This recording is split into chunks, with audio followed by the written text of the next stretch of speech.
Ко Дню защитника Отечества в Доме народного творчества прошел концерт, посвященный памяти Александра Сажатола, тувинского композитора, поэта, музыканта и певца. Артисты Центра развития тувинской культуры исполнили его песни и презентовали альбом. Все подробности далее.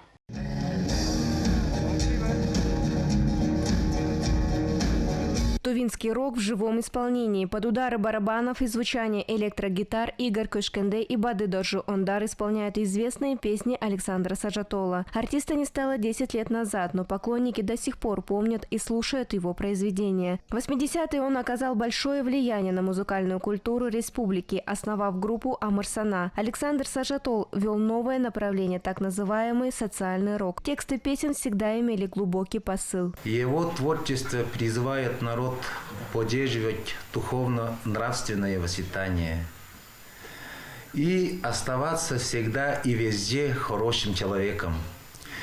Его музыка и слова своеобразны и актуальны во все времена. Выступления музыкантов сопровождались громкими овациями. В перерывах Игорь Көшкенде рассказывал об истории песен и о нелегкой жизни Александра Сажатола. В зале собрались поклонники, родные, близкие и односельчане артиста. Родился он в селе Арыскан Улухемского района. Музыкант-самоучка, не знающий ни одной ноты, написал около 200 песен. Некоторые популярны по сей день, такие как «Подан» в переводе «Задумайся», а «Жербац» «Все хорошо» и многие другие. Его песни прямо за душу хватает людей, можно сказать. От души написанные песни.